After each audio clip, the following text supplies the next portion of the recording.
How's the other channel coming with recording with those guys? We are actually hoping to record on the 4th. And we got a bunch of stuff we're going to talk about as far as I've got a whole bone to pick with Disney right now. They're doing some live action moves. Disney and Pixar. They've got some live action moves that like Snow White. Snow White, I've got issues with just from the get-go. The actress who's set to play Rachel Zegler. She's showing active disdain for the character she's taking over. That and she looks nothing like the character. I'm just like, I don't know. So there's that. They're doing a live action How to Train Your Dragon, which I'm not a fan of because I love that franchise as a whole. Mm-hmm. It doesn't need to be made live action. They're talking live action Lilo and Stitch. That actually looks kind of cute. Mm-hmm. They're talking about a live action Tangled, which I'm not a fan of the idea for at all. Because again, I love the animated movie and it's new enough that I'm like, well, we don't really need this right now. But I think Lilo and Stitch looks weird. I don't know. A bass player friend of mine who was in a heavy metal band with me back in the day had a Lilo and Stitch tattoo, mm-hmm. and people actually called him Stitch as a nickname. I don't know. I haven't talked to the guy in years. I almost want to dial him up and just, if I could even find his, I probably have to hire a private investigator to find where the hell he is now. But if you're watching, sorry, I still have your Stargate DVDs. I didn't steal them on purpose. I just lost track of you, buddy. But he's not giving them back either. I think the most interesting news that I've heard, though, is, and I actually agree, if it's true, I agree with this move, that they are doing a live-action Hercules. Oh, Hercules. Okay, here's the thing. I don't like that idea, because I love Hercules. I love that animated Disney movie. That is like childhood for me. Is it Disney that's making the live action? Okay. Yep. But here's the interesting part, is it's not going to be from the perspective of Hercules. It's going to be from the perspective of Hades. And I think it's an interesting move because they're also doing this with The Lion King. They have a live action Mufasa that's telling Mufasa's like childhood story. See, I don't know how you do live action with like the talking animals, like the CGI lips moving. It becomes a cartoon. It does. It's a very high-end cartoon. Yeah, I don't know, but they're also talking about doing a live action Prince Charming movie. And I forget who Prince Charming belonged to as far as the princesses go. Isn't that who woke up Snow White? Is that who it was? No, not Snow White. Maybe. It's either Snow White or Cinderella. No, not Cinderella. One of them. I'm not up on my Disney. But it's an interesting take because they're doing live action versions of these classic stories from different characters' perspectives. And the reason I like that, either different perspective or just their story, is because then if it sucks, no one goes back and goes, hey, that live action Hercules movie sucked. They go, the Hades story sucked. So it's a different project that is still connected to an original story that I think gives you enough freedom to still do it and lean on something that was really successful without totally botching it. I'm chuckling to myself here because we're out in the garage in December in Green Bay, Wisconsin, and we're a little chilly. I'm noticing I'm seeing your breath even when you're not smoking the cigar. It's all special effects. But yeah, I just never got into the Disney stuff. I like Dumbo. I watched the live action Dumbo and hated it. I'll stick with the cartoon. That was pretty bad. I don't understand the live action trend with cartoons. It's a money grab by and large. I think the only two that I have seen done super successfully was Beauty and the Beast. And it may or may not be because I love Emma Watson. No relation. And I see what you did there. And Aladdin. And I think that one was different enough with Will Smith's genie and whatnot that it kind of became its own thing a little bit.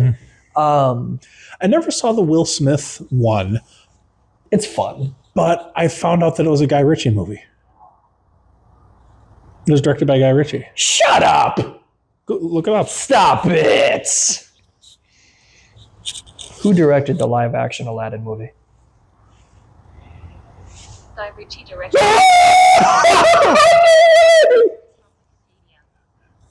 That's what he looks like? I pictured him looking different than that. Yeah.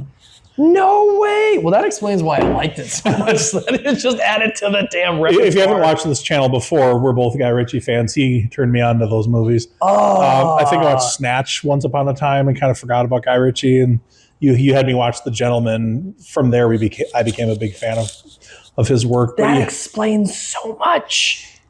But that's the only reason I'd watch the Will Smith. I think it's worth it. Yeah.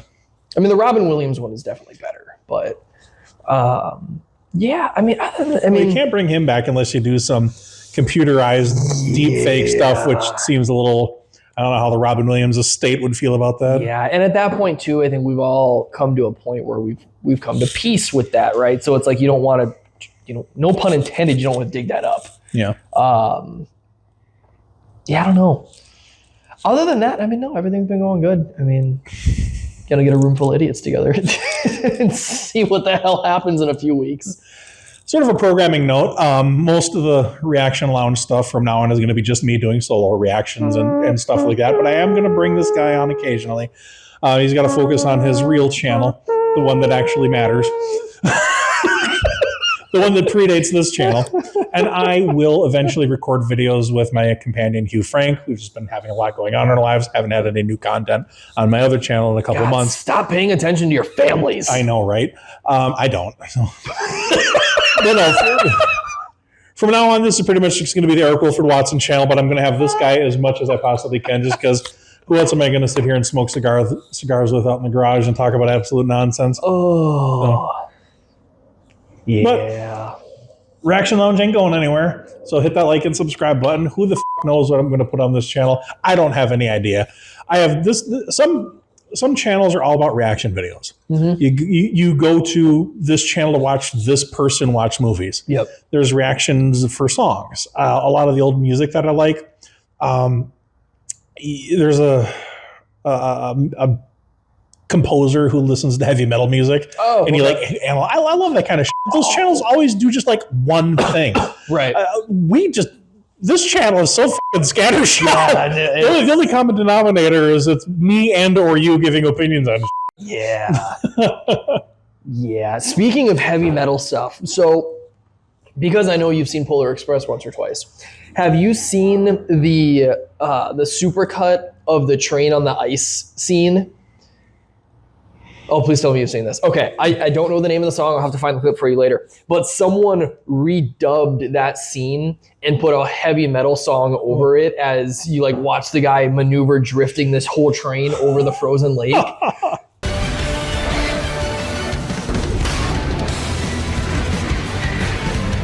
And it was awesome to watch. I was like, what? It was pretty great. You were the first person that popped into my head. Yeah, I'm not a Polar Express fan. My 6-year-old son is, just to give that a little bit of context. But what did I watch the other day that has really excited for Polar Express? Okay. Here's what it is. The sequence in Rogue One where Darth Vader is boarding the rebel ship. Oh yeah, and he's just slicing through the rebel soldiers. Somebody put Metallica's "For Whom the Bell Tolls" to that. Yes, and that was amazing. Yep.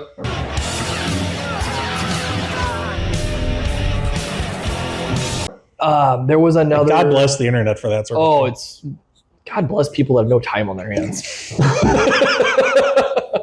Obviously with the recent release of Wicked, people have been adding Defying Gravity onto everything. Mm-hmm. I've never seen the Broadway show. I haven't seen the movie. I would like to. I have the utmost respect for the Broadway show and the success that it has.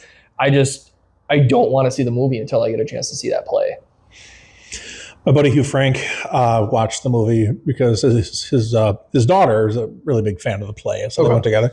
He didn't know that it was going to be in 2 parts, so coming like a half hour towards the end of the movie, is like there's a whole lot of story left that they haven't done yet, and I didn't know it was going to be 2 parts. Movie sort of ended at the midway point, so I was like, damn it! Well, I didn't know that. So I'd probably wait for the second half to come out if you want to watch the whole story. It's wild because as this is coming out of me, I've got friends that are losing their brains over the excitement behind this film, and then I start reading up that theaters got to a point that they were kicking people out because they were just belting the songs along with it. And it's like, yo, we came here to watch a movie and listen to her sing, not you, Frank. Like, no pun intended, you, Frank. So I don't know. That makes me sad when people end up ruining a movie for other people that way. Mm-hmm. But I've heard that it was fantastic. I heard the cast did great, and just a largely successful movie. I'm just excited that people are going to movie theaters. I agree. After COVID, movie theaters during COVID and after, it's a real struggle to get people get butts in in the seats. Yep. But after the Barbieheimer thing, people flocked to the theater for those things. That kind of gave hope. With the Wicked, that's doing pretty well, and there's some upcoming stuff that looks like it might actually do well in the box office. I don't know if it's ever going to be as big as like the Avengers Endgame epic movies. No, but I think that I think they have found a really fine line where I think beforehand movies used to stay in theaters for months at a time.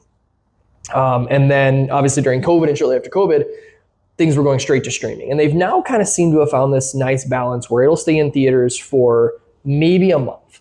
And then it goes to the streaming, like just right away. And I think they found this balance between what their viewers, we're meeting their viewers where they want to watch things, and still getting their bang for their buck and helping out the movie theater industry and whatnot like that. So I agree with you. I'm so happy to hear that. Like, hey, let's go to the movies is back on the thing. Oh my goodness, I'm loving the popcorn buckets, man. I love this. I almost bought a Gladiator one when I went to go see Gladiator 2. All they had was the Coliseum. I don't want stupid Coliseum. But they had like the helmet from the original one that you could put on your popcorn bucket. And I went there for $5 ticket night, and I was fully prepared, Eric, to spend $30 on a popcorn bucket. And my wife would have killed me if the kid looked at me and I was like, tell me you got a helmet. They're like, we don't got helmets. Give me the Sour Patch Kids then. I'm just like, but I'm loving the popcorn buckets. Not Dune. The Dune popcorn bucket. Y'all nasty. Y'all nasty. Yeah. So no, I hope that keeps going nice and strong. Yeah, you're right that there's the happy medium between going to the movies. It used to be that the only way you could watch the movies in the theater and you had to wait a long time. And the reason for that is they wanted people to go to the theater. And it is kind of a monopoly. You had to see, this is the only way you can see it. But with modern televisions and modern sound systems, I have a huge ass TV in my living room. Yeah. And it looks great. Yep. I mean, if you sit in a movie theater, your field of vision, you see the screen, it's like about that big, but you're 30, 40 feet back from the screen. Yes. What's the difference between that and 10 feet away from the screen and you still have the same field of vision in front of you, but you're in your pajamas. Yep. And you can pause the movie to take a leak. Yeah, I think that's, as weird as it sounds, that's what I love about the theater is that like, you can't go take a leak. I mean, you can, but you're gonna miss something, right? And I love the idea of like when me and the idiots go and see something is like I have to get dressed. It's not like the old days when you got dressed to go see the pictures, right? But I like the idea of like this is a social event on my calendar. I'm gonna go out. I'm gonna spend some money. Usually I go and drink afterwards. It's fine. But there's just something about that whole experience that I just really enjoy. Yeah, and that's the next thing I was going to say is when you watch a movie by yourself, though, you don't get that social aspect, unless, of course, you invite friends over and whatnot. But there's something about going somewhere else to experience something. And even though, like I said, the perspective-wise, I mean, looking at something this close, it's still the same size as something bigger that's that far away.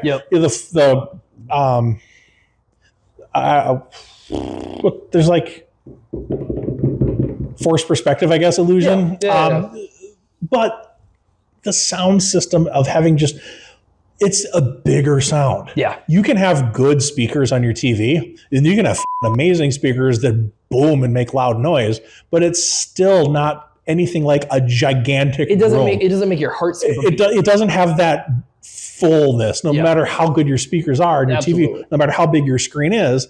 There's still something about it being a gigantic screen, and you're with countless other people that are experiencing it at the same time. There's a communal experience. It's like going to church versus watching it on a streaming. You get it's not the same thing. It's watching a video of a play rather than watching the actual actors perform the play. It's just not the same thing as going there. I'm not for people talking in movies, obviously, right?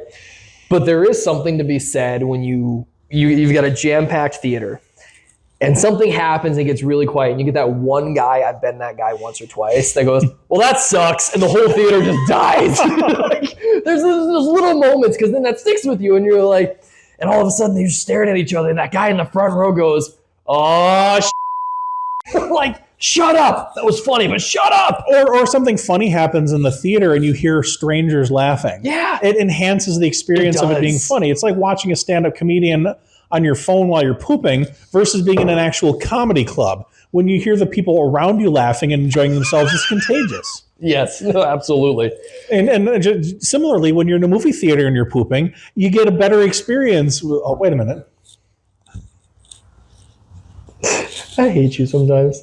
No, but I agree. I'm very happy that the theaters are coming back. To get the movie theater popularity. experience at my home, I like to pour like junk on the floor so that my feet stick. So It doesn't count if my your wife feet don't don't understand at all. It's like, why are you pouring butter on the floor? It's like, so that my feet are sticky to make it seem more like the movie theater. You don't understand me, babe. God. No, I agree. I'm definitely looking forward to it. I know you haven't seen this, so I'm not even going to ask if you have. I hope this is the time that I have seen something. Kentucky Fried Movie. No, I'm not. I don't even know. I've never even heard of that. That's a movie? 70s movie. Does it take place in Japan?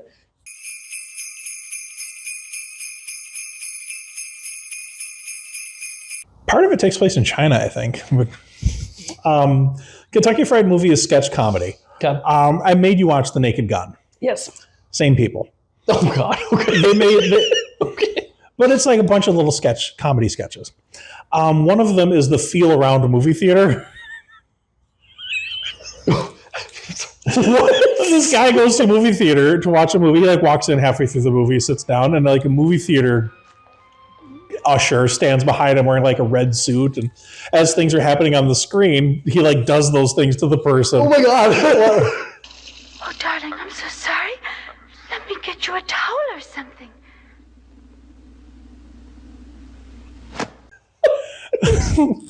It's like you hear on the screen, like, "Hey, watch where you're swinging that cigarette," and he like touches the guy with the blowtorch. Oh my Lord! Hey, Carol, watch where you swing that cigarette. And like, there's a hostage sequence of the movie theater. He's got a knife to the guy's throat. What the?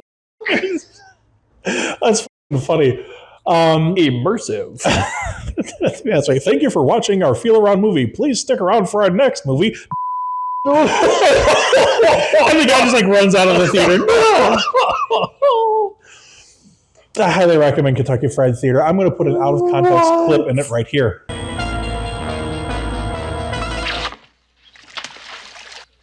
Now take him to be tortured. And that's something that exists. Take him to Detroit. No, not the. It shouldn't be a thing. We should have talked about this on our year in review 2024-2025 thing, but one of the guys behind the Naked Gun movies and all those slapstick comedies, Jim Abrahams, just passed away. Oh, that's sad. He's from Milwaukee. Really? Those guys are all from Wisconsin, natives of our great state. Good shit comes out of Wisconsin, guys. More than just beer. Yeah, and they got the Liam Neeson Naked Gun reboot coming out in 2025. That's something I should have mentioned. That's coming out in 2025? Mm-hmm. What? Okay, I will watch that with you. Absolutely, we'll go see that one in the theaters with you. But yeah, those guys did. Have you seen Airplane? I'm guessing that you never watched any of those little movies. I have seen bits of Airplane, but I have not sat down and watched Airplane. Surely you can't be serious. I am serious. And don't call me Shirley. Hot Shots? Oh. Anyway. He could make a bingo card out of shit that I haven't seen before. I mean, I'm a generation. I mean, I'm in my mid 40s, you're in your early 30s. Yeah. So there's that. You wouldn't think that would be that huge of a gap in years, but really, there's a shitload of stuff that I've seen that you haven't. And there's also a lot of shit that you're into. Like when my brother had his bachelor party, I came to you. It's like, that was amazing. What do kids listen to these days? What do kids listen to on the jukebox now? My brother's 27. He got married last year. Shit, your brother's younger than I am. Yeah, my mom and I. My mom had two only child. I had only children. Only children. She had an only child twice. I was 18 and moved out when my brother was born. Holy shit. I was the whoops. He was the on purpose. Okay. So she had me really, really young, and then she was an older mom for him. He's younger than my younger brother. Mm-hmm. Is this the... This is the one you hate. Oh, fuck you. Why didn't you explain why you hate my brother, even though I've never met him? Yeah, so here's the thing. I'm sure he's a nice guy. Is he good looking too, just to add salt into the wound? He's an asshole, really. All right, good talk. So he's a pilot? No, he's not. He works for a big airline. Okay. And he gets free air travel. His job is basically planning airline routes. Oh, that's what it was. Yes. He basically does the math to figure out what the most profitable way of running an airline is. Yep. So if you've ever been on an airplane, it was full of people and it was delayed. It's my brother's fault. See, everyone hates you. No. Elbow to elbow. No, every seat is absolutely full. And in fact, it's overbooked, so they have to bump some people off. He's the guy who determines how many flights go to certain airports. Jeez. But apparently he gets free flights. Like as long as anywhere in the world. Anywhere in the world. As long as there's an open space on the airplane, he can fly anywhere. So he's been married about a year. Him and his wife, they're the same age, but they're young to me. They've basically been on a continuous honeymoon since they got married. They went to Switzerland. They went to Austria. These are separate vacations. They went to Mexico. They went to Brazil. Of course, just random places within the United States. Absolutely for free. Now they have to pay for their hotels. Yeah, but I mean, they flew first class to Germany for a weekend just because they can. I'm really happy for you. Here I am working in an office job. My perks are that I can get a little bit of PTO if I work there for a decade.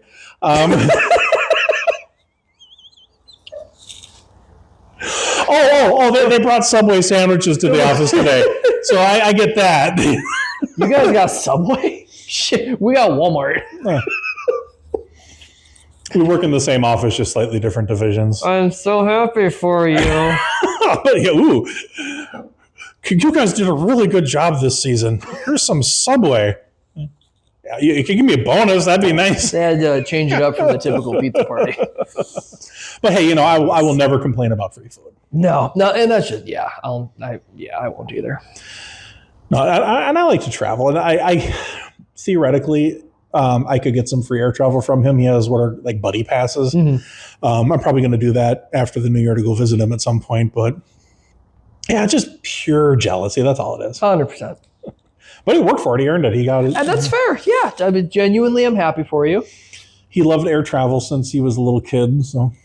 So it just fits. He went to college and got a degree in aviation business. Oh, so. Wow. Okay, this is like his. Yeah. This is his thing. Yeah. All right. I did a video, the Snapchat filters. My brother, I sent to my brother, but my son thinks they're hilarious. Oh, yeah. You turn into like a frog or whatever. Oh, yeah. You get the giant tongue when you turn into a dog. They had one where your face was projected on the screen of an airplane. So I sent my brother a video like, hey, where are we going? Where are you sending me, huh? Where am I going? Where do you want me to fly to? Come on. Where am I supposed to go? Let me know. You're the one in charge of this shit. Where am I supposed to go? That's awesome. I love it. I like to pop on Snapchat just to see where he is. Like, I don't know if he's on vacation this weekend. I open up my phone and he's in Washington State. Yeah. Like, okay, you're in Seattle for some reason. Well, there's that answer. Yeah. He doesn't tell me he's going on vacation. You're in Taiwan.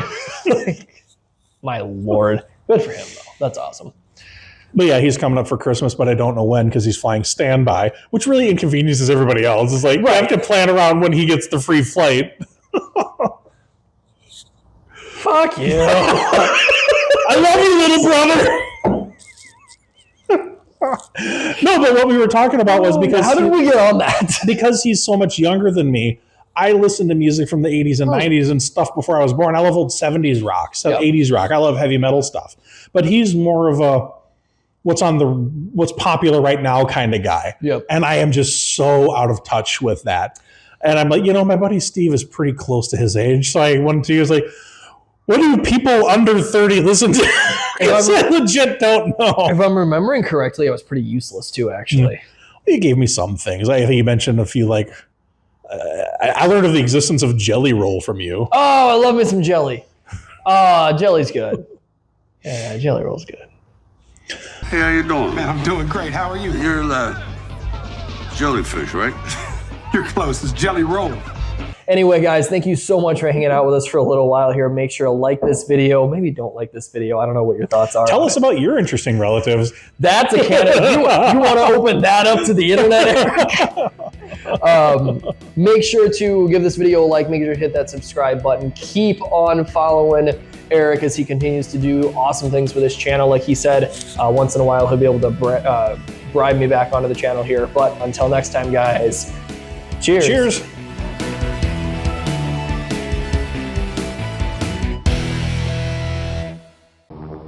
Surely you can't be serious. I am serious. And don't call me Shirley.